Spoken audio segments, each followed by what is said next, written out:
皆さんごきげんよう、上川薫です。今回取り上げる話題はウクライナ情勢。親ロシア派の人たちがパニックに陥っているようなニュースが入っています。それはウクライナ軍の反撃が成功し、クピャンスクにおいてゼレンスキー大統領が自撮りの映像を公開。これを認められない、理解できないといったような声がロシア支持者の人たちの間で巻き起こっています。こうした話題は地上波のニュースではほとんど取り上げられないので、ぜひともウクライナ情勢細かなニュースについても更新していってください。というわけで、まずはクピャンスクってどこというような話から。ウクライナの東部戦線、戦争研究所のマップ、ロシア軍が占領している地域が赤、そして水色の部分は一旦はロシア軍が占領したもののウクライナ軍が奪還した地域です。その中でもクピャンスクは現在の最前線にあたる場所で交通の要衝です。そしてこの地域、最新の状態がこちら。クピャンスクの街が画面中央のあたり。この中にロシア軍の占領している地域がちょこっと残っているだけとなっています。ポイントなのは、11月下旬、ロシア軍の制圧地域が広がっており、これに伴ってロシアは、クピャンスクはもはや陥落したというような報告を行いました。さらには、そうした占領しているという前提をもとにして、クピャンスクにロシア側のジャーナリストらが入って、これを報道しようという話なども出ていました。ところがその後、ウクライナ軍が反撃を行い、ロシア軍の占領している地域が一気に後退することとなりました。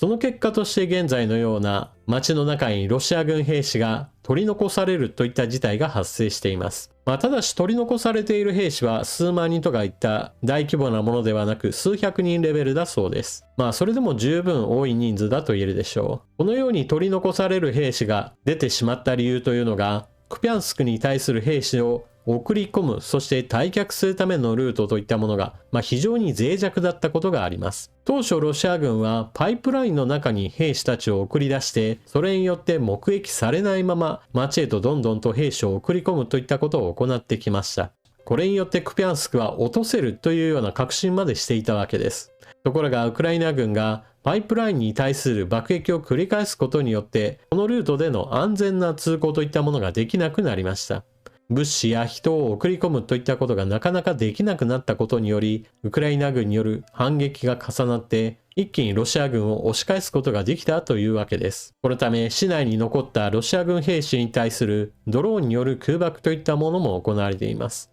これまではとても小さな爆発物を投下するといったことがあったわけですが、最近の大型ドローンだとかなり大きめの爆弾といえるようなものが落とせるようになったようです。そういった事情があったからこそ、ゼレンスキー大統領が街の標識前で自撮りを行うといった動画が発表されたわけです。なお、ゼレンスキー大統領がこの動画を撮影した後、ロシア軍側からもこの場所に対してドローンを飛ばして標識を破壊するといったことが行われました。その上で、ゼレンスキー大統領が自撮りした時の光景とも全く違うじゃないか。きっとあれは偽物だったに違いないといったような情報工作などを行っています。自分たちで破壊して姿を変えた上で、あれはきっと合成だったんだというその手口そのものが、非常にダサいと言えるでしょう。そしてロシア軍がウクライナへ行った攻撃というのがスーパーマーケットに対する攻撃です。相変わらずロシア軍はいかにして民間人を殺害するかといったことにばかり固執していて、それによってウクライナの国民の士気をくじこうとしています。こうした攻撃はウクライナに対する打撃というよりもむしろ周辺国の人々に対する影響をもたらしているようです。インターネット上、特に日本の自称平和主義者の人たちはこうしたロシア軍による民間人殺害に対して抵抗するからこんなことになるといった具合にして侵略し、そして戦争犯罪を繰り返すロシアに対する批判ではなく、粘り強く戦うウクライナの人たちを批判するといった歪みが出ています。続いてはヨーロッパのウクライナ支援の動き。読売新聞より EU 域内のロシア中央銀行資産無期限凍結で合意。ウクライナ侵略に使われれば EU 経済に深刻な影響。 EU 加盟国の閣僚で作る EU 理事会は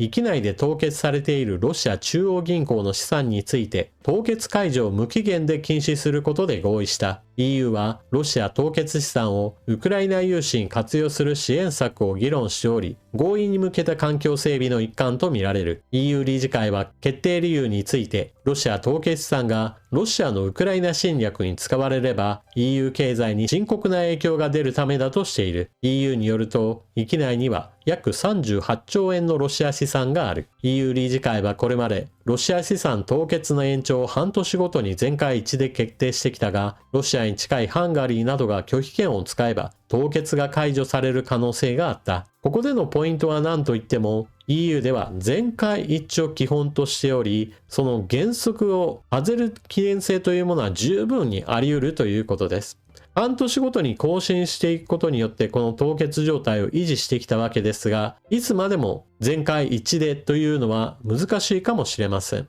特にロシアに非常に近しい言動を繰り返している加盟国がありますから、そうした国々の動きを抑えるためにも、今のうちに凍結資産そのものについてもうずっと返さないんですよ、凍結しておきますよというのを決めておこうというわけです。もしも凍結状態が解かれてしまった場合において、ロシアはさっさと資産を他の場所へと移し、凍結状態から完全に逃れるようなことをするでしょう。そのようなことをすれば当然のように軍事費に転用されるわけで、これは絶対に避けておかなければならないというわけです。それと、現在の EU のウクライナ支援の財源としても、このロシアの凍結資産といったものは期待されています。元本そのものについて手を出すか出さないかで激しい議論がなされているわけですが、この巨額のお金から生み出される利子配当収入などを元にした融資といったものは、すでに活用されていることから、これをさらに拡大するかどうかといったところで議論がなされています。そして、地上波のニュース報道では全く取り上げない話題として、チェコの支援の動きについて取り上げておきましょう。チェコ共和国、2025年に約束した180万発の砲弾をウクライナに供給。ウクライナはチェコイニシアチブの一環として、チェコ共和国が供給を約束した砲弾180万発を全て受け渡した。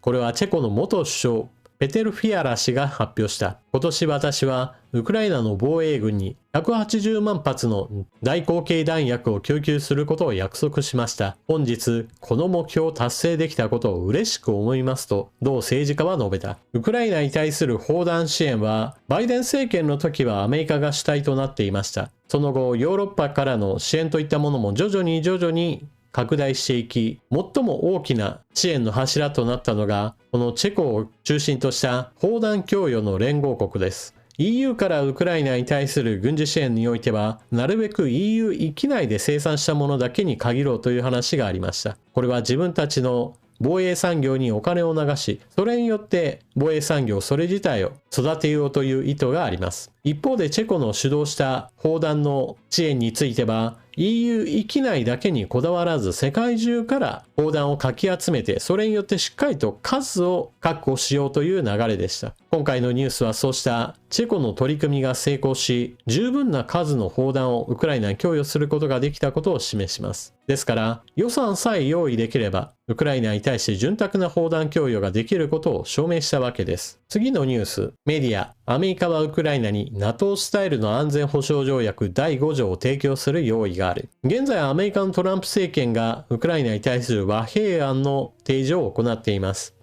この条件については様々なニュースが流れており、しかもその条件についてはたびたび変更がなされていると言われています。今回その中において、ウクライナに対して安全の保障をいかにして行うか、あたかも攻撃されたらすぐにでも助けるかもねというような条件がつくかもしれないという話です。ただしこの話についてはかなり怪しいと見た方が良いでしょう。トランプ大統領はウクライナに対する支援に非常に後ろ向きであり、和平をなすためであれば、どんなまがいものの条件でも提示する危険性があります。というのも、そのようにまがいものだというふうに言われる理由というのが、完全にロシア側の意見が通るかもしれないという問題があります。そのことについて報じるニュースがこちら。ウクライナ非武装地帯構想。ロシアはプーチン氏直属国家親衛隊駐留させる可能性。アメリカの戦争研究所非武装の否定に他ならない。ロシアのウシャコフ大統領補佐官は、ウクライナ侵略終結に向けた和平交渉で、アメリカがウクライナ東部の前線地域を非武装地帯とする構想を提案したことに関し、軍部隊の代わりに、プーチン大統領直轄の治安組織、国家親衛隊を配備する可能性を示した。アメリカの提案は、ウクライナ軍が東部ドンバス地方で防衛を続ける地域から撤退し、経済特区を設ける内容とされる。ウシャコフ氏は、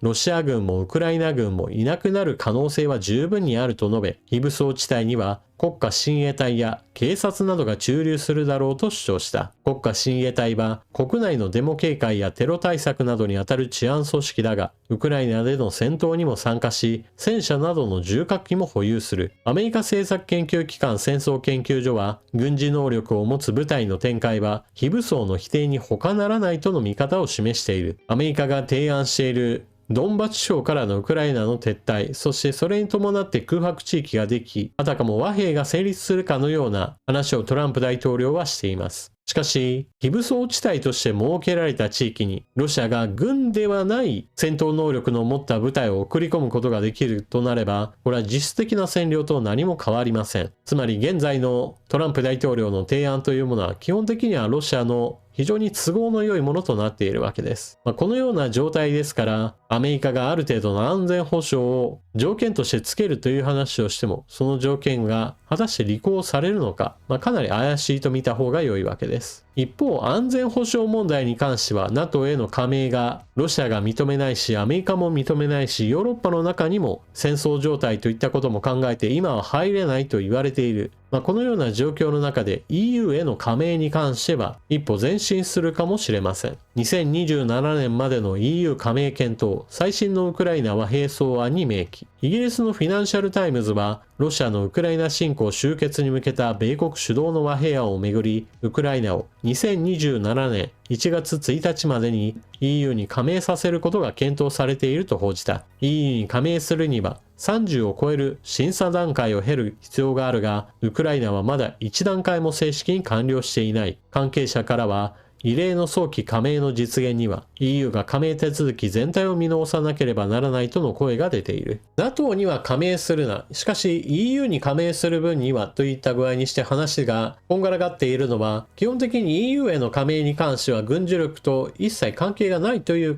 見方ができるからです。基本的には NATO に入ることはできないんだけれども EU への加盟だったらといった形で話が進んでいるのは、 EU には基本的には安全保障条約の性質はなく、たとえ EU の加盟国家が攻撃されたとしても、それに伴って他の加盟国が何かする義務などは課されてはいません。そうした事情もあって EU への加盟だったらといった形で話は進みがちというわけです。基本的にウクライナ軍の戦いは攻めかかってくるロシア軍に対する迎撃戦闘を繰り返すことによってロシア軍の戦力をひたすら削るといった戦いとなっています。そうした戦いが続いていく中にあって、クピャンスクにおける反撃戦が非常にうまくいっているというのは朗報です。基本的に全戦線において大反撃をしようといった話ではなく、必ず攻めづかれているロシア軍が存在し、それに対して一撃を加えるというのはロシア軍の規制を削ぐには良い迎撃戦闘の一例だからです。ただし、まだクピャンスク市内にはロシア軍の兵士が残っているわけで、この残っている兵士を助けるためにロシア軍の後続部隊が攻撃を繰り返しているという話もあります。